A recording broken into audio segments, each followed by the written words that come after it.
ఇప్పుడు గురువు గారిని కూడా వేదికపైకి వచ్చి మాట్లాడవలసిందిగా కోరుతున్నాము. రాధా మనోహర్ దాస్ గారు. సో ఎప్పుడూ ధర్మ మార్గంలో ఆయన పయనిస్తూ పక్కదారి పడుతున్న చాలా మందిని కూడా దాంట్లోకి లాక్కొస్తూ ఆయన మంచి మాటలతో ఆ కృష్ణుడికి ఎప్పుడూ దగ్గరగా ఉంటూ ఇవాళ ఇక్కడికి విచ్చేశారు. స్వాగతం. భారత్ మాతా కీ వందే వందే జై శ్రీరామ్.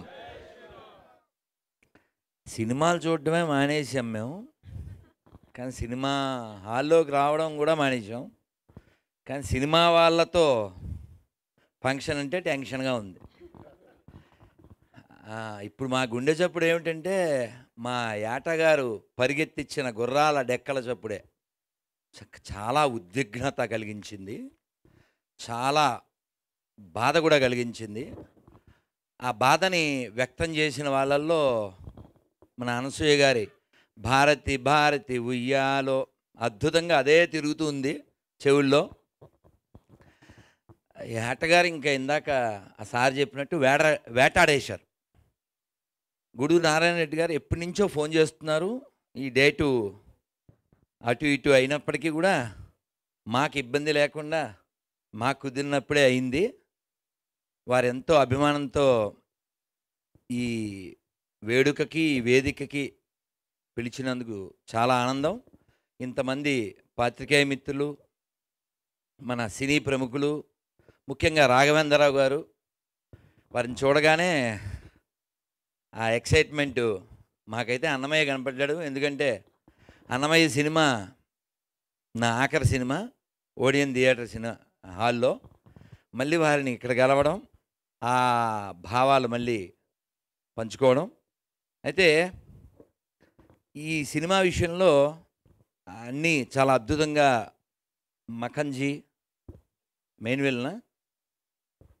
మఖన్ అంటే మెత్తగా, మఖన్జీ మకరన్ ఓకే. కానీ ఇక్కడ మాత్రం విలన్ కదా, మెయిన్ విలన్ కదా. నాకు మఖన్ అని అనిపించింది. Yeah understood. I thought, because I am belongs to Krishna consciousness, no, I thought Makhan. Of course, it is also another name which is soft, but you are very hard in that movie, correct? No, you have to be. అయితే ఈ cinema మనం ఎందుకు తీయాలి లేకపోతే ఎందుకు చూడాలి అంటే మీకు చెప్తే నవ్వొస్తుందేమో, కానీ ఓ సినిమాలో బ్రహ్మానందం గారి డైలాగు, చరిత్రదేముందిరా చింపేస్తే చెరిగిపోతుంది. కాదు కదా, చరిత్ర చింపేస్తే చెరిగిపోయేది కాదు, అది గతం. అది మరిచిపోతే మనం కథం ఖచ్చితంగా.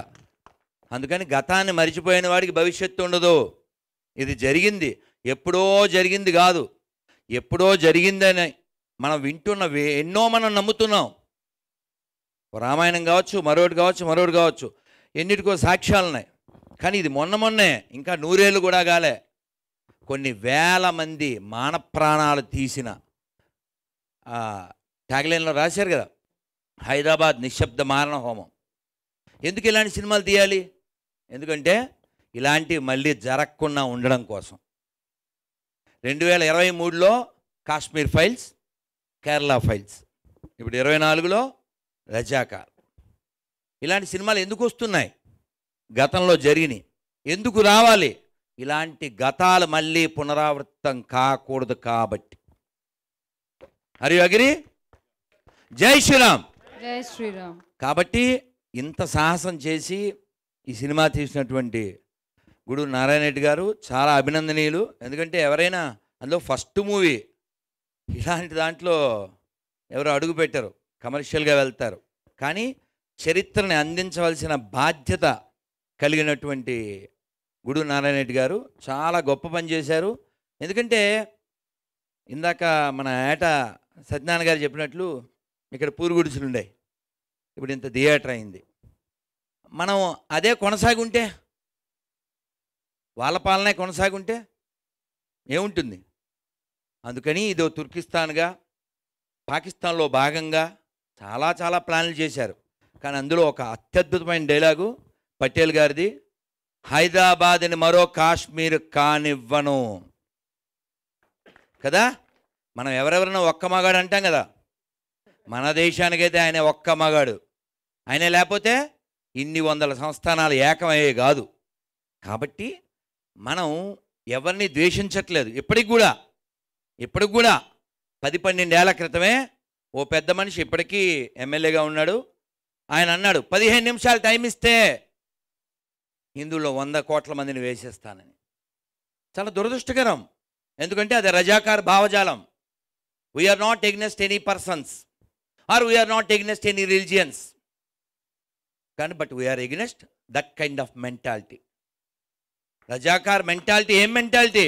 ఊచకోత, రక్తపాతం. How you can support in the name of religion or in the name of a community or anything. మనం చూడొచ్చు. అదే భావజాలంతో ఉన్నందువలన పాత బస్తీ ఇప్పటికీ అట్లే ఉంది, కరెంటు బిల్లులు కూడా కట్టకుండా. నేను అడిగాను కేటీఆర్ని అప్పుడే, మీరు ఎవరో మునావర్ ఫారూక్ వస్తే అది ఏదో షో చేస్తే ఆ షోలో సీతాదేవిని అవమానిస్తే షోలో చూడాలన్నారు మీరు. మరి చరిత్రను ఎందుకు చూడొద్దు? చరిత్ర తెలియాలంటే ఇలాంటి దమ్మున్నటువంటి, చాలా సంతోషం sir, really hats off, give the big applause, very very important. ఎందుకంటే సొమ్ము చాలామంది దగ్గర ఉంటుంది, దమ్ము ఇలాంటి వాళ్ళ ఒక్కలగే ఉంటుంది. సొమ్ము చాలామంది దగ్గర ఉంది, దమ్ము ఇక్కడే ఉంది. అందుకని ధనం నువ్వు 3 రకాలుగా ఖర్చు అవుతుందని శాస్త్రం చెబుతుంది. ఒకటి, నువ్వు అనుభవిస్తే భోగం, లేదా రోగం, లేదా దొంగల పాలిట. ధనం ఎప్పుడు వినియోగపడుతుంది అంటే దానం ద్వారా, లేదా భోగం ద్వారా, లేదా దొంగల పాలవడం ద్వారా. అందుకే ఒక పద్యంలో చెప్పారు, తుదకు దాచి దొరలకిత్తురో దొంగల కవునో అన్నారు. కానీ ఇది మీరు జనాలకి అయ్యేలా చేశారు సార్. మీ ధనం పొందింది ప్రయోజనం, పొందబోతున్నారు జనం. March first, make it best, that is must, other you are like a dust. అదవుతుంది కదా. కాబట్టి ఇది మన బాధ్యత. అందులో ఏటా గారు వేటాడేస్తూ తెలంగాణ పిల్లని పెట్టారు. ఈవిడ తెలంగాణ పిల్ల కదా, ఎంత ఖచ్చితంగా ఆవిడ చెప్పారు కదా అనసూయ గారు, రజాకార్ మూవీకి ముందు తర్వాత ఖచ్చితంగా మన చరిత్ర తెలుసుకోవాలి. మనం ఎప్పటికీ ఎవరికి వ్యతిరేకం కాదు, ఇప్పటికీ. కానీ చరిత్ర అయితే తెలుసుకోవాలి. ఇందాక సుద్దాల అశోక్ తేజ గారు చెప్పినట్లు, అల్లూరి సీతారామరాజుని కాల్చిన వాళ్ళల్లో ఆర్డర్ ఇచ్చినోడు రూదర్ఫర్డే, కాల్చినోడేవాడు. కాబట్టి మన బంగారం చాలాసార్లు బాగోలేదు. అందుకే పాకిస్తాన్ పుట్టింది, అందుకే బంగ్లాదేశ్ పుట్టింది, అందుకే కాశ్మీర్లో మొన్నటి దాకా గొడవలు పుట్టినాయి. కాబట్టి మనం బలంగా ఉండాలి. మనం బలంగా ఉంటే నిలబడతాం, విడిపోతే పడిపోతాం. అందుకని మనం అందరం 52 సెకండ్లు సినిమా హాల్లో జనగణమన చెప్తే నిలబడ్డానికి నెప్పొచ్చి సుప్రీంకోర్టులో కేసు వేస్తే మరి వాళ్ళ తీర్పు ఎందుకు ఇచ్చారో I'm very pity on them. ఐచ్ఛికం అన్నారు. ఐచ్ఛికం అంటే ఏంటండి? It should be mandatory, no? ఐచ్ఛికం ఏమిటండి? నేను నిన్న ఇంటర్వ్యూలో చెప్పాను, రాయండి, ప్రధానమంత్రికి రాయండి, అది టెంపుల్ కానీ, చర్చ్ కానీ, మసీదు కానీ, బడి కానీ, గుడి కానీ రోజు మార్నింగ్ వందే మాత్రం చెప్పాలి, రాత్రి జనగణమన చెప్పాలి. 10 ఏళ్ళు ఇక్కడ హోమ్ మినిస్టర్గా you got it, right to the PM. I will conclude. 10 ఏళ్ళు ఇక్కడ హోమ్ మినిస్టర్గా చేసి జెండా వందనం చేయడే. ఏంటి ప్రాబ్లం? ఏంటి? ఇక్కడ ఇందాక మన ఏటగారు చెప్పినట్టు ఇక్కడ తిన్నాం, ఇక్కడ పుట్టాం, ఇక్కడ పెరిగాం, ఇక్కడ అనుభవిస్తున్నాం. Why don't you respect your country? మతం వ్యక్తిగతం అండి, మతం వ్యక్తిగతం, కానీ దేశం మనందరిది. అది నేర్పినటువంటి గొప్ప సంస్కృతిలో మనం పుట్టాం, దీన్ని కాపాడుకోవాలి. ఎన్ని తల్లుల మానాలు పోయినాయి, ఎన్ని తల్లుల ప్రాణాలు పోయినాయి, కళ్ళకు కట్టిన చూపించారు. Really Narayana and Satyanarayana best team. ఇంకా ఇలాంటివి చాలా రావాలి. నమో నారాయణ. రియల్లీ ఇప్పుడు because this movie happened not because of this Narayana or this Satyanarayana, because of Tirumala Narayana. Correct, as you said. Correct no? Correct no? కాబట్టి స్వామివారు ఆ ఆలోచన ఇవ్వడం, మీరు దాన్ని అమలు చేయడం, దానికోసం ఆస్తినైనా కూడా అమ్మడం చాలా చాలా గ్రేట్ అండి. ఇలాంటి మూవీస్ మనం తీయకపోతే చరిత్ర తెలీదు. అప్పుడు పాడారు కదా ఏంటి, కోటి రతనాల వీణ నా తెలంగాణ. అలాంటి తెలంగాణలో ఇలాంటి చీడ పురుగులు ఎంత నాశనం చేసి, ఓ బైరానపల్లి, బైరానపల్లి గుండ్రాపల్లి 2, అలాగే పరకాల, ఇవన్నీ ఎందుకు ఉండాలి? అది పరకాల, కానీ అలాంటి వాళ్ళు వస్తే ఎప్పుడైనా నరకాల, దానికోసం ఉరకాల, వాడి మెడ కొరకాల. ఎందుకంటే మనకి నిజం కావాలి, నిజాం కాదు. మనకి నిజం కావాలి. బండెనక బండి గట్టి 16 బండ్లు గట్టి, ఏ బండికి వస్తావు కొడకో నైజాము సర్కరోడా. అవసరమా మనకి అంటుంటాం కదా, మనకు అవసరమా? కాబట్టి ఈ గత చరిత్ర ఏదైతే ఉందో అది ప్రస్తుత తరానికి తెలియాల్సిన బాధ్యత ఉంది. ఇలాంటివి మళ్ళీ రిపీట్ కాకుండా చూసుకోవాల్సిన బాధ్యత మనకు కూడా ఉంది. 100 కోట్ల పైన 140 కోట్ల మంది జనాభాతో ప్రపంచంలో ఎక్కువ మంది యువకులతో ఉన్నటువంటి, యువశక్తితో ఉన్నటువంటి ఈ దేశం ఎన్నో రంగాల్లో దూసుకెళ్తుంది. ఇంకా ముందుకు తీసుకెళ్లాల్సిన పరిస్థితి ఉంది. 370 ఆర్టికల్ తీయక ముందు పాకిస్తాన్ జెండా అలిగిరేటువంటి కాశ్మీర్లో ఈ రోజున జనవరి 1 సెలబ్రేషను, ఆగస్టు 15, జనవరి 26, మొన్న శ్రీరామనవమి, శ్రీరామ అక్షతల యాత్ర, అన్నీ అద్భుతంగా జరుగుతున్నాయి. ఎందుకు జరుగుతున్నాయి? మనమంతా దృఢంగా ఉన్నాం కాబట్టి, మనం బలంగా ఉన్నాం కాబట్టి. ఉండే కొన్నాళ్ళు 50, 60, 70 తర్వాత బైబయ్యే కదా. కాబట్టి ఉండే కొన్నాళ్ళలో ఉండవలసినట్టుందాం, ఒక అల్లూరిలా ఉందాం. నేను ఎప్పుడు సరదాగానే ఒక నిజం చెబుతూ ఉంటాను. మన వాళ్ళందరూ ఎట్లా ఆలోచిస్తున్నారంటే, అంటే ఇందాక మా ఏటగారు చెప్పినట్లు, మన గుడు నారాయణ రెడ్డి గారు చెప్పినట్లు, అప్పుడు చేసిన పోరాటం, అప్పుడున్న హార్డ్ మెంటాలిటీ ఇప్పుడు లేదు. ఇప్పుడు ఉండేడు వాళ్ళు 140లో 100 హైబ్రిడ్ బ్యాచే అన్నారు. నిజమా కదా? ఎందుకంటే అంతా సిజేరియన్ బ్యాచే, సీజనల్ బ్యాచ్ కాదు కదా. కత్తిరింపబడి వచ్చిన వాళ్ళు, వాడు అలా కట్ చేస్తూ ఉంటాడు అనుకోండి. అందుకే చాలా బాధాకర విషయం ఏంటంటే, హైదరాబాద్ చుట్టూ 450 పైన వృద్ధాశ్రమాలు ఉన్నాయంట. ఎంత అషేముడండి, ఎంత సిగ్గుచేటండి. మాతృదేవో భవ, పితృదేవో భవ, ఆచార్య దేవో భవ, అతిథి దేవో భవ. ఇది చెప్పిన నేల ఇది. మనకి మదర్స్ డేలు, ఫాదర్స్ డేలు అదంతా ఎవరికి సంబంధించింది? చెబితే బాగుండదు కానీ చెప్పబోతే కూడా బాగుండదు. How is your childrens, how is my childrens, how is our childrens. ఇవాళ ఫిబ్రవరి 12 కదండి. నేను వివరిస్తానులే, మీకెందుకు వివరించడం? మీకు వివరం తెలుసు, సవరం తెలుసు. మీకు నేను చెప్పాలనా? రేపు లేదు, ఎల్లుండి ఏంటి? ఫిబ్రవరి 14. ఎండింగ్ ఎప్పుడు? నవంబర్ 14, 9. ఈ లోపల పెయిన్ వాళ్ళకి అవుతుంది gain, because they don't have brain, they never shine. That time only they felt like a line, but they are in the other line. మీకు అర్థమై ఉండొచ్చు. నేను చెప్తే బాగుండదు కానీ చెప్పబోతే కూడా బాగుండదు. ఒక గైనకాలజిస్ట్ చాలా బాధపడుతూ లాంగ్ ఏగో చెప్పారు, మా దగ్గరికి చాలామంది వస్తున్నారు, అందులో 12 years వాళ్ళ నుంచి 20+, 30+ వాళ్ళ దాకా. దేనికి? కత్తిరి చంపేయడానికి. అందుకని it's nothing but a murder inside the womb. ఎందుకని? Because no control.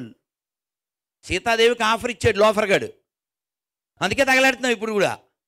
మనం తగలెడుతున్నాం లేదా? చరిత్రగా ఈయన చెప్పినట్టు చరిత్రే చదివే. ఇందాక మా ఏటగారు చెప్పినట్టు చదివే కాదు కాదు కదా, అనసూయ గారు చెప్పినట్లు అసలు బుక్కులు ఎందుకు చదవాలి? మనం ఎందుకు చదవాలి?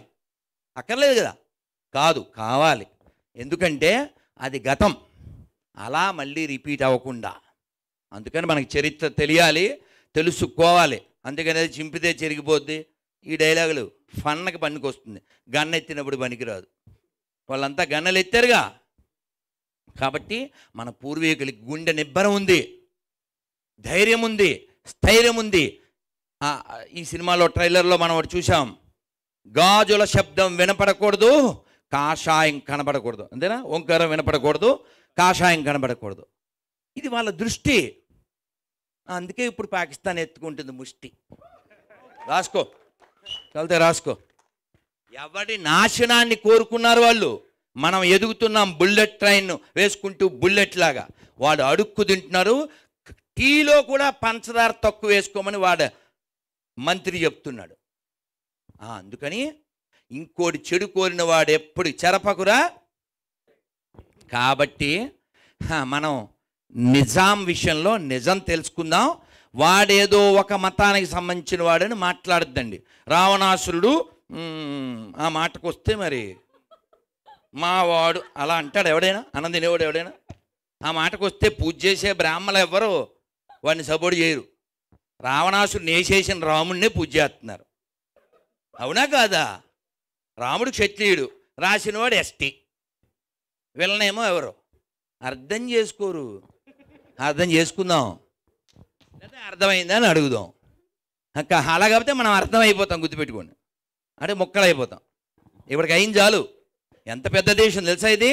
ఇప్పుడు మనం ఉన్న దేశం కాదు, దీంట్లో సగం పైన మనం కోల్పోయాం. టిబెట్ అంటే త్రిపిష్టం అని పిలువబడేది, మయన్మార్ బ్రహ్మదేశం అని పిలువబడేది, శ్రీలంక, పాకిస్తాన్, బంగ్లాదేశ్, ఆఫ్ఘనిస్తాన్, గాంధార దేశం, ఇవన్నీ ఎక్కడివి? గాంధార దేశం అంటే ఎవరు? దుర్యోధనుడు వాళ్ళ అమ్మమ్మ గారు ఊరు. ఏది ఇప్పుడు? అంతా దుర్యోధనులే అక్కడ, అంతా దుర్యోధనులే. నో గాంధారి. గాంధార దేశం మీన్స్ ఆఫ్ఘనిస్తాన్. వాళ్ళ క్యాపిటల్ పేరే Kandahar. Where it's comes from the Gandhara దేశం. సో కాబట్టి మీరు ఇన్ని మాటలు ఎందుకండి, ఇన్ని మాటలు ఎందుకండి? ఎక్కడైనా తవ్వండి ప్రపంచంలో, ఎక్కడ తవ్వినా ఓ విష్ణుమూర్తి, ఓ గణపతి, ఓ లక్ష్మీదేవి, ఓ తైవాన్లో శివలింగం దొరికిందే, ఎక్కడో దాన్ని ఏమంటే అరబ్ కంట్రీలో ఓ సూర్య దేవాలయం బయటపడింది, జపాన్లో ఓ లక్ష్మీదేవి విగ్రహం దొరుకుతుంది. ఎందువల్ల? ఎందుకంటే ఈ ఒక్క మొక్క చెప్పి నేను కంక్లూడ్ చేస్తా. ఆదిశంకరుని శంకారావం అగస్త్యమౌని ధర్మ ప్రచారం, సమర్థరాముడు పరమహంసలకు జన్మనిచ్చిన పుణ్యభూమిది.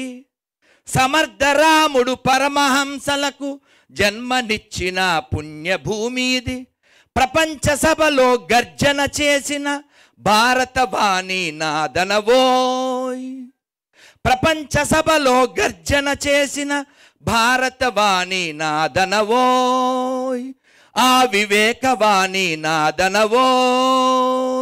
మనదేనోయ్ భారతదేశం, భారతదేశం మనదేనోయ్. దిక్కులన్నీయు పిక్కటిల్లగా భారతమాతకు జయ్యనవోయ్. దిక్కులన్నీయు పిక్కటిల్లగా భారతమాతకు జయ్యనవోయ్. భారతమాతకు జయ్యనవోయ్. భారత్ మాతకి, భారత్ మాతకి జై శ్రీరామ్. వందే వందే వందే. జై శ్రీరామ్. చాలా సంతోషం సార్, రియల్లీ.